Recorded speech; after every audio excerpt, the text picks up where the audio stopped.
하나님의 말씀은 시편 15편 성전에 머물 자, 성전에 머물 자는 덧셈과 뺄셈을 잘하는 자라고 하는 제목을 가지고 하나님의 말씀 보도록 하겠습니다. 한 절씩 교독합니다. 다윗의 시. 여호와여, 주의 장막에 머물 자 누구 오며 주의 성산에 사는 자 누구 오니까? 정직하게 행하며 공의를 실천하며 그의 마음의 진실을 말하며 그의 혀로 남을 허물하지 아니하고 그의 이웃에게 악을 행하지 아니하며 그의 이웃을 비방하지 아니하며 그의 눈은 망령된 자를 멸시하며 여호와를 두려워하는 자들을 존대하며 그의 마음에 성안한 것은 해로울지라도 변하지 아니하며. 같이 읽습니다. 이자를 받으려고 돈을 부어주지 아니하며 뇌물을 받고 무죄한 자를 해하지 아니하는 자이니 이런 일을 행하는 자는 영원히 흔들리지 아니하리라. 아멘.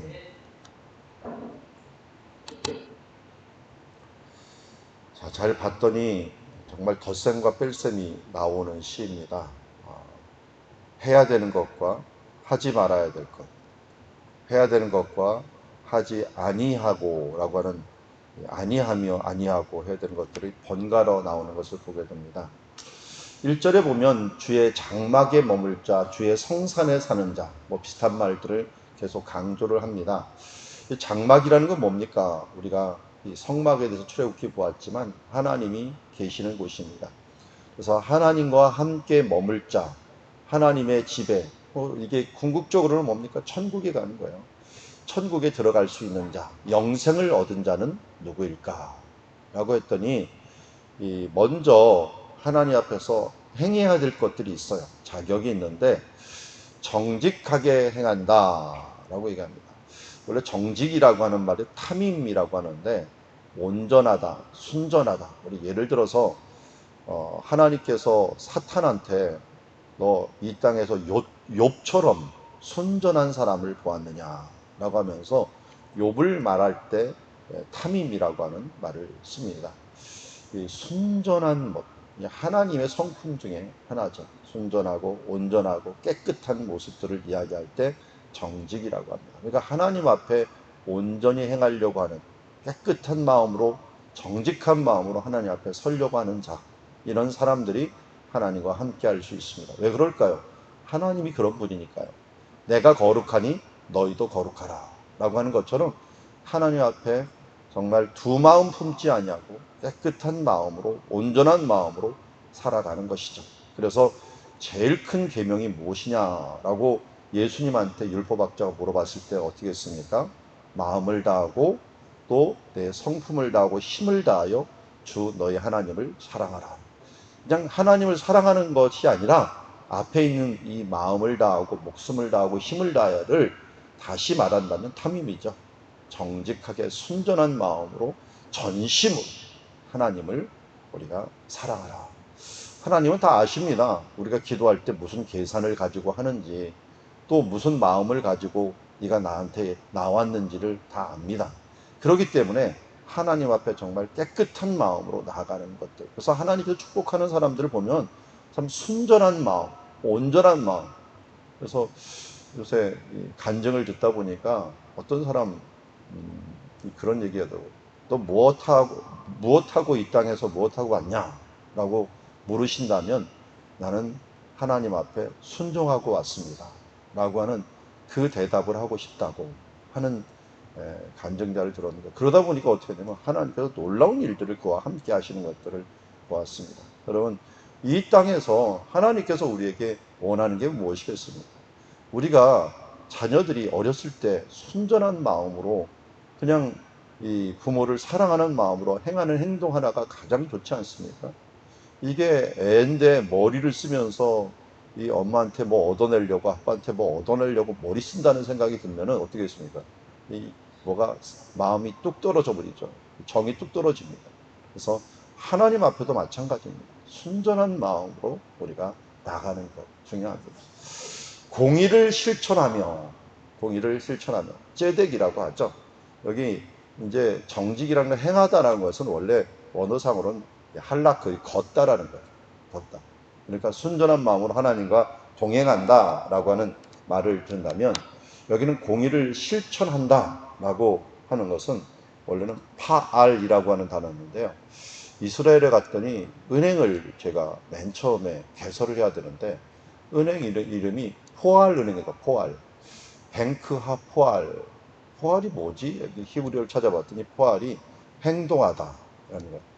행동하다. 행하다.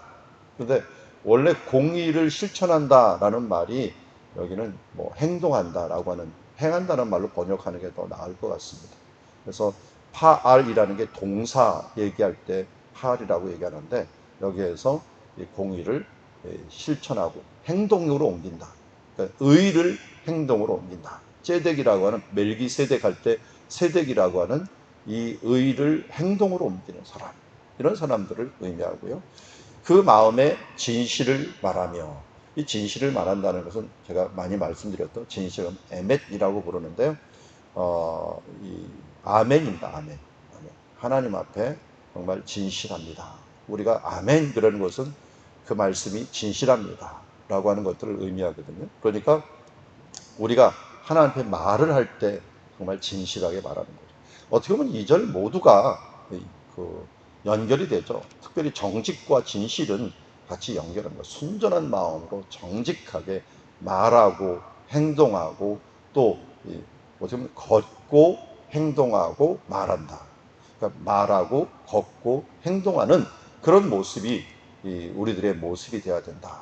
그러니까 이 신명기 6장에도 뭐라고 말씀하냐면 이 말씀을 내가 누웠을 때든지 일어났을 때든지 길을 갈 때든지 강론할 것이요 라고 하는데 그런 것을 한번 생각하시면 되겠습니다. 여기서는 걸을 때든지 행동할 때든지 말할 때든지 언제든지 하나님께 순전하고 진실되고 또 공의롭게 행동하며 살아가는 자, 이런 사람이 뭐예요? 하나님과 함께 머물 수 있는 자예요. 왜요? 내가 거룩하니 너희도 거룩하고 내가 순전하니 너희도 순전하기를 원한다. 그래서 하나님과 함께 할 수 있는 사람, 이것이 무엇보다도 중요하다. 우리가 정직해서가 아니라 우리가 공의로워서가 아니라 우리가 마음이 진실해서가 아니라 그러한 자세를 취하는 것이죠. 여러분, 요새 코로나가 계속 변이를 일으킵니다. 이 변이가 뭐가 문제인가 하면요, 변이를 일으켜도 대부분 우리 백신들이 통한다 그러죠. 왜 통하냐면 알맹이는 똑같기 때문에 그래요. 코로나라는 이 병균의 알맹이는 똑같고 밖에 있는 이 모양들이 틀려져 갖고 이게 델타 변이가 요새는 우세종이라 그러잖아요. 그 이유는 뭐냐면 더 사람한테 잘 붙게 만든다고. 잘 붙게 만들어진다. 변이가 일어나고도 잘 붙게 들어가니까 그 균들이 우리 속에 잘 들어가는 거예요. 그러니까 예전에는 한 2m쯤은 뛰어도 됐는데 이제는 1m만 뛰어도, 아니 한 30cm만 뛰어도 이 델타 변이가 더 빨리 사람들한테 그냥 도착하자마자 우리 속으로 쏙 들어갈 수 있도록 만들어진다는 거죠. 그래서 이걸 반대로 한번 생각해 보십시오. 하나님 앞에 잘 들어갈 수 있는 사람. 어떤 사람이에요? 정직한 사람들, 은혜 가운데 잘 들어갈 수 있는 사람들, 의로운 사람들, 진실한 사람들이 은혜 쪽으로 더 빨리 하나님께 더 나아갈 수 있는 것을 보게 됩니다. 그래서 예수를 믿고 나서도요, 어떤 사람들은 예수 믿고 나서도 참 예수 믿는다, 예수님의 뜻을 따라가는 일들이 굉장히 힘든 사람이 있어요. 왜 그럴까요? 워낙 그의 삶들이 정직과 공의와 진실하고는 멀었던 사람들이 있어요. 근데 어떤 사람들은 예수를 믿자마자 거의 예수님의 삶을 살아가는 사람들이 있어요. 어떤 사람입니까? 이미 이것들이 준비되어 있는 사람들. 예를 들어서 사도 바울과 같은 사람들. 사도 바울은 원래부터 하나님에 대한 열심이 있었는데 잘못된 열심이 있었던 사람이에요. 그러다니까 보니까 그는 정직하고 공의롭고 진실되게 살려고 했는데 방향이 잘못된 것뿐이었어요. 그러다 보니까 바로 바꿔갖고 나갈 수가 있었어요. 그런데 우리 베드로가 이 사마리아에 가갖고 세례를 주려고 했던 시몬이라고 하는 이 마술사 있잖아요. 똑같은 이름이 시몬 베드로고 시몬이라는 사람이 있는데 이 사람은 어떻게 돼요? 마술을 하다 보니까 빌립에게 이미 세례를 받고 성령이 있는 모습을 보았는데도 이 사람들은 자꾸 뭐 생각해요? 어떻게 하면 돈을 벌까? 어떻게 하면 저 능력이 내 것이 될 것인가? 이것만 생각하다 보니까 이 하나님 앞에 징계를 받고 꾸중을 받고 하는 모습을 보게 됩니다. 여러분, 우리가 어떤 인격을 가졌느냐 하는 것들이 예수님 앞에 붙어 있기가 쉽기 때문에, 그래서 성령의 열매가 뭐예요? 잘 봤더니 하나님과 붙어 있기 쉬운 거예요. 사랑, 희락, 화평, 오래 참음, 자비, 양선, 충성, 온유, 절제, 다 뭐예요? 하나님의 성품이에요. 그런 사람들이 어떻게 해요? 하나님과 같이 붙어 있는. 천국에서도 어떤 사람이 하나님과 가장 가까이 있을까요? 당연히 하나님의 성품을 품은 사람들이에요. 이 땅에서 하나님의 성품을 많이 품고 연습하고 그런 마음으로 된 사람일수록 어떻게 해요? 하나님의 보좌에 가까이 가서 그곳에서 집을 짓고 영생복락을 누리게 되는 것을 보게 되고, 그래서 이 땅에서 우리가 힘써야 될 것, 성령의 열매 맺고 하나님께, 그게 뭡니까? 하나님께 가까이 가는 게 내 큰 상급이에요.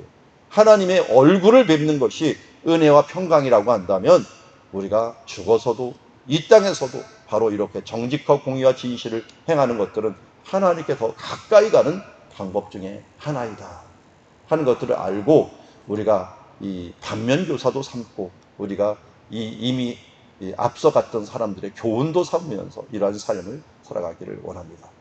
또 이렇게 하나님께 쫓아가다면 선으로 악을 이기는 게 좋지만, 또 무엇이 악인지는 알아야죠. 그러면 잘못된 방향으로 가지는 않겠죠. 그래서 하지 말아야 될 것이 있어요. 잘 봤더니 그의 혀로 남을 허물지 아니하고 라고 합니다. 혀로 남을 허물지 아니하고 라고 하면서, 이 우리들의 혀로 남을 비방한다라는 말이에요. 이게 비방한다. 이 뒤에 있는 비방도 나오지만요. 이, 이 하나님 앞에서 이런 부분들을 행함으로써, 여기 보니까 이 허물지 않는다라고 하는 표현이, 허물을 라갈이라는 단어를 썼는데요.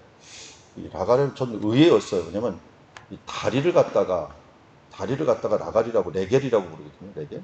이게 명사형이 된 건데, 다리로 이렇게 막 가는 걸 갖다가 허물이라고 얘기를 했는데, 이게 왜 허물이지? 그러니까 이 사전을 찾아봤더니 스파이, 염탐하다 이런 표현을 갖고 있대요. 그러니까 남을 가갖고 염탐하는 거예요. 다리로 몰래 가갖고 거기에서 염탐을 해갖고 그것을 갖다가 드러내는 거예요. 염탐을 해갖고 그걸 다른 사람한테 드러내는 이런 모습들을 보게 되는데요. 우리가 이 혀로서 남의 허물들을 잘 봐갖고 그걸 갖다가 행하는 사람들, 몰래가 그의 부족한 점, 그의 이 연약한 점들을 드러내려고 하는 사람들, 이렇게 하지 말라는 겁니다.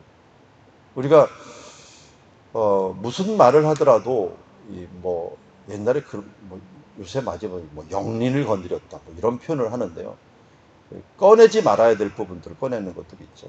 예전에는 정치를 해도 옛날에 그 말을 했다래죠. 뭐 정말 뭐 요새는 그럼 뭐 너무 사회가 다 드러나서 그러는데, 박정희 대통령이 옛날에 그랬죠.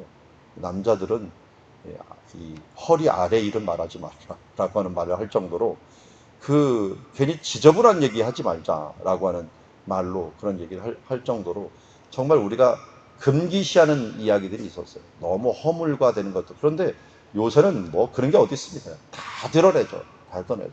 그러다 보니까 서로 끝나고 나서도 원수지간이 돼버리는 그런 결국이 돼버렸어요. 우리 그전에도 선거 때 이런 일들 많이 일어나죠. 이명박 대통령하고 박근혜 대통령하고 얼마나 경쟁이 심했습니까? 그때는 이게 경쟁 정도가 아니라 파벌이 세워져 갖고, 이게 지금까지도 계속 파벌이 관계가 안 좋은 정도로 돼버리는 이런 일들이, 두 분 다 지금 감옥에 가 있는데도 불구하고 그 파벌은 여전하게 남아 있는 것들은 그들의 약점을 건드려고, 이게 어떻게 된 거예요? 다른 사람들에게 더 큰 공격을 받게 되는 결과를 가져오고, 그것 때문에 어떻게 해요? 결국 둘 다 감옥에 가 있는 신세가 되버려요. 서로 공격하다 보니까 서로가 감옥에 가 있는 거예요. 예전에 대통령 후보, 그것도 당 안에서 결정할 때 서로 비방했던 그 요소가 결국은 정권이 바뀌면서 이게 둘의 약점이 돼갖고 모두 감옥에 가는 결과를 가져오지 않았습니까? 우리가 서로 허물을 행하다 보면은 하나님 앞에 머무는 게 아니라 그야말로 감옥에 가는 신세들이 되어버린 것을 보게 됩니다. 우리가 뺄 것은 빼야 돼요. 인생은 정말 덧셈과 뺄셈은 잘해야 되는데, 하지 말아야 될 것과 해야 될 것만 잘하면 우리가 인생에서 정말 실패하지 않는다는 거예요. 또 그 이웃에게 악을 행하지 아니하고 그 이웃을 비방하지 아니하며. 봤더니 여기 보니까 이웃 다 관계의 관계. 상대방에 대해서 이 2절은 뭡니까? 자기 자신을 잘 돌아보는 거예요. 그런데 3절에는 상대방에 대해서 이 허물을 보고 악을 행하고 비방하고 하면서 행하는 거예요. 예수님도 이 부분도 얘기하죠. 나를 비난하지 말라 그랬죠. 남을 비난하면 어떻게 됩니까? 그 비판하지 말라. 내 비판하는 건 내가 비판을 받게 될 것이라고 얘기를 하고요. 남의 허물을 보는 이 사람들의 티끌은 보고 자기 눈에 있는 들보는 보지 못하는 이런 일들이 벌어지지 않도록 조심해라 라고 말하는 것들은 이런 부분으로 우리가 하지 말아야 될 것들이에요. 근데 인생이 참 어떤 사람은 불쌍한 사람이 있어요. 아니, 행해야 될 것들은 잘 안 보이고 빼야 될 것들만 잘 보이는 사람들. 그러니까 비방만 하고 살아가는 사람들. 이 사람들은 항상 마음에 불편한 마음만 갖고 살아요. 가시만 갖고 살아가는 이런 인생이 되는 거예요. 빨리 돌이켜야 됩니다. 나를 돌아보고 내가 힘써야 될 것. 그래서 선으로 악을 이기는 삶을 살아야 되지, 악을 제거하고 선을 얻으려고 하는 것들, 이런 표현을 쓰지 말라는 거예요.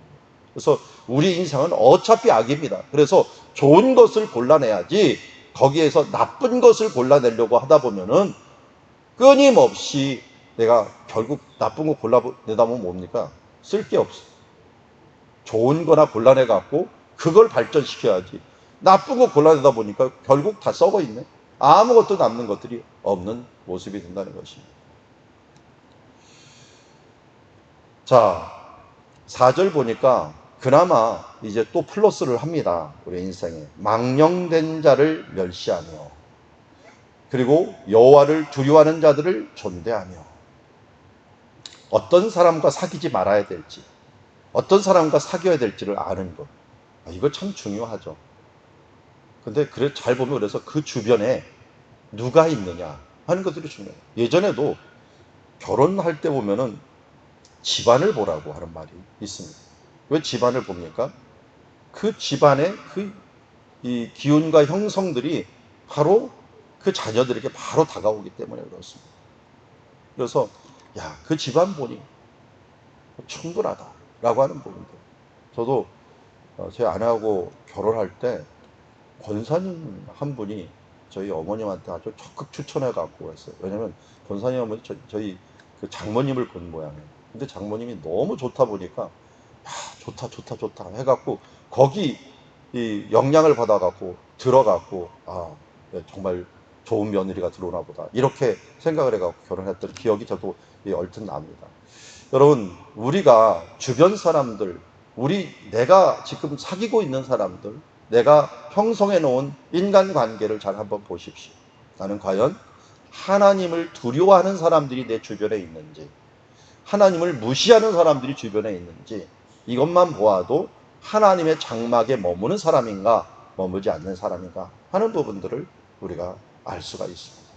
그래서 우리가 남들에게 정말 허물을 행하지 아니하고 악을 행하지 아니하고 비방을 행하지 않은 것도 좋지만, 나 자신만 잘 살펴봐도 내가 정직하고 공의롭고 진실되고, 내가 또한 망령된 자는 멀리하고, 그리고 하나님을 두려워하는 자들을 존대하면서 그와 함께 사귐을 가지려고 하는 자들, 이런 사람들에게 하나님이 함께 한다는 것입니다. 그러면서도 의로운 일들을 하는 데 있어서 우리가 또 하지 말아야 될 것들이 있어요. 나 자신에 대한 것들이죠. 그 마음에 서운한 것은 해로울지라도 변하지 아니하며, 이자를 받으려고 돈을 꾸어주지 아니하며, 뇌물을 받고 무지한 자를 해하지 아니하는 자. 이건 뭐예요? 또 나에 대해서, 남에 대해서 말하는 것들에 대해서도 조심해야 되지만, 나에 대해서도, 내 자신에 대해서도 이런 치우침. 이건 뭡니까? 앞에 보면 망령된 자라고 할 수가 있죠. 이 선한 것을 해로울지도 변하지 않아야 되는데, 선한 것이 해롭다 보니까, 선한 것이 불리하다 보니까 변개하는 사람, 이런 존재가 되지 말라는 거예요. 이런 사람이 뭐예요? 결국 하나님 앞에 망령된 자이죠. 이자를 받으려고 돈을 꾸어주지 아니하는 자, 이자를 통해 갖고 고리대금업을 통해 갖고 다른 사람들을 힘들게 하면서까지 자기 이익을 구하는 자, 이렇게 행하지 말라는 거예요.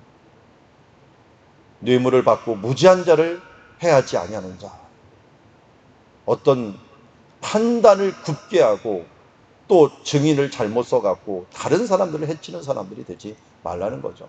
그래서 우리가 하나님 나라 앞에서 이 나를 통하여 다른 사람에게 피해를 주는 일들이 없게 하고, 또 하나님의 정의와 하나님의 공의와 이 정직함에 훼손을 다는 일들이 없게 하라 라고 이야기합니다. 그래서 잘 보니까 플러스 마이너스를 하는데, 덧셈 뺄셈을 잘 해놓으니까 어떻게 됩니까? 이를 행하는 자, 이걸 어떤 사람이 됩니까? 영원히 흔들리지 아니하리라. 영원히 흔들리지 않는다는 건 뭡니까? 주의 장막에 머무는 자가 될 것이다. 그래서 우리 빌라델피아 교회를 요한계시록에 얘기할 때 영원히 흔들리지 않는 하나님의 이 기둥과 같은 그 주의 하나님 나라의 기둥으로 삼을 것이다 라고 했는데, 하나님 나라의 기둥은 흔들리지 않는 거예요. 그래서 빌라델피아 교회 가면 유적이 하나님께서 딱 남겨놨는데 다 무너졌는데 기둥만 남았어요. 큰 교회 기둥만 3개가 남아가고 흔들리지 않는 것을 보게 되는데요. 이처럼 하나님 나라 앞에 머무는 자가 된다. 하나님의 성산에 머무는 자, 하나님께 더 가까이 가는 자, 상급을 받는 자는 바로 이렇게 덧셈과 뺄셈을 잘하는 자다. 그래서 나에 대해서는 철저하고 남에 대해서는 우리가 자비로우며, 또 우리 주변의 관계에 있어서도 하나님의 망령되이 행하는 자들에게는 멀리하고, 그리고 하나님을 경외하고 하나님을 가까이 하는 자들은 가까이 하는. 그러면 어떻게 돼요? 그러다 보니까 자주 교회에 나오고, 그러다 보니까 경건한 자리에 많이 가고 예배의 자리에 많이 나갈 수밖에 없는 그런 사람이 되는 것을 보게 되고, 그러다 보니까 나를 절제하는 삶들을 살아가고, 이익에 쏠려가지 아니하고 하나님의 뜻이 무엇인가를 분별하며 살아가는 자, 이런 사람들이 영원히 흔들리지 않는 하나님의 보좌 옆에서 기뻐하며 즐거워하는 삶을 살아가는 임마누엘의 삶을 살아가는 자녀가 될 줄 믿습니다. 우리 이 말씀을 듣는 모든 주님의 자녀들에게도 바로 이러한 축복이 있기를 주의 이름으로 축원합니다.